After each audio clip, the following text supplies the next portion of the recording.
Attends. Est-ce que tu me regardes là? Oui, oui, ça va. Ça va? Est-ce que c'est clair? Hum. Est-ce qu'on m'écoute là? Est-ce que les gens peuvent se connecter là? Vous êtes déjà connecté là? Connectez-vous, connectez-vous. Une personne. C'est bon? On va se connecter rapidement. Vous allez approcher ici.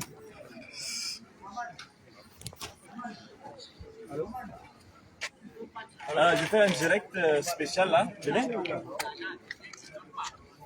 On fait un direct spécial. Vous êtes déjà connecté là-bas. Connectez-vous, connectez-vous. 68. Est-ce que les gens sont déjà connectés? Vérifiez si c'est connecté. Et dites-moi si ça donne bien là. Je veux qu'on se connecte rapidement. Vous voyez, je suis là. Vous pouvez monter, je suis à l'aéroport. International. À l'aéroport international Yaoundé. Je suis à l'aéroport là, c'est Dr Nkefri Dolan qui vous parle. Nous sommes en route là, nous sommes au parking. Montrez tous ces gens-là. Montrez tous ces gens-là. Montrez tous les gens là. Donc nous sommes arrêtés ici. Et quoi, c'est le dispositif de sécurité. Et on nous demande de ne pas accéder. Ils ont les instructions de ne pas accéder à l'aéroport. Moi, je voulais savoir si il commence à pleuvoir, les autorités ne peuvent pas prendre les dispositifs pour canaliser toutes ces populations.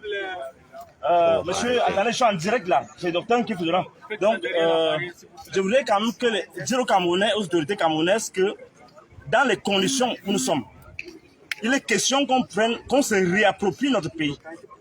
Il est impossible dans aucun pays au monde où des gens se retrouvent là, des centaines de personnes sont là, et les Camerounais sont hors de l'aéroport, et on ne peut pas leur demander de s'asseoir et de prendre des dispositifs pour les accueillir.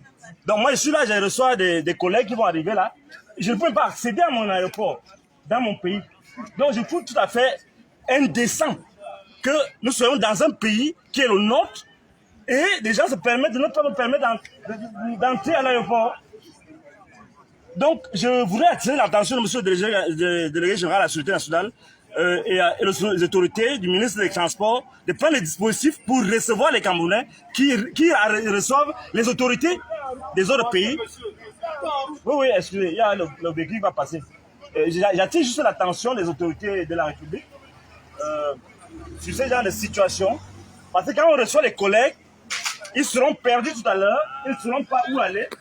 Et c'est des situations qui n'honorent pas notre pays. Et vous êtes conscient des désagréments que les gens peuvent recevoir. Vous voyez, on peut aller, venez. On peut aller, donc vous allez voir les gens qui sont là debout, qui sont éparpillés. Mais j'ai ajouté juste l'attention des autorités qui doivent prendre des dispositifs pour sécuriser les Camerounais. Hein? Pour sécuriser les Camerounais. Et on va revenir là. S'il pleut maintenant, tous ces gens-là sont dehors et ils n'auront nulle part où aller. Et c'est des choses qu'il faut changer. Vous voyez bien, les gens sont assis là, en pleine nature. Vous voyez les garages là. Et ils sont là abandonnés. Ils sont abandonnés à eux-mêmes. Vous voyez les populations qui sont là. Certains se réfugient dans leur voiture parce qu'ils n'ont pas accès à l'aéroport. Il est important que les gens sachent ce qui se passe dans le pays et de résoudre ce genre de situation. C'est inadmissible que les gens arrivent encore à gérer le pays dans ces conditions. Donc, dans ces conditions, on a attiré l'attention des autorités pour prendre des dispositifs pour recevoir les Camerounais qui viennent recevoir, qui viennent apprendre comment fonctionne leur pays. Il y a la diaspora qui est là-bas et nous sommes à l'intérieur du pays. Il n'est plus question qu'on gère les gens, qu'on mette les gens dans les conditions d'animalité comme ça. J'attire votre attention sur... Malgré tout, vous avez encore le sourire quand même. Donc, je suis là avec nos frères qui sont en l'air. Ils n'ont pas où aller s'asseoir parce qu'ils reçoivent les gens de l'extérieur du pays. Il y a les vols qui doivent arriver. On attend là pendant 2 heures, 3 heures de temps. Et nous sommes totalement abandonnés à nous-mêmes. Nous sommes hors du périmètre de sécurité. C'est-à-dire qu'on trouve tous les moyens pour frustrer les gens. Donc, on va continuer la marche. Donc, il faut montrer au Cameroun comment les Camerounais font. Ne me filmez pas. Vous n'êtes pas important. Non, c'est pas que Donc, c'est important. je voulais montrer les gens qui souffrent, ils sont préoccupés par l'avenir, par les situations. Vous ne souhaitez les gens que vous allez là-bas. Monsieur, tu es pas en caméra. Tu es pas en caméra.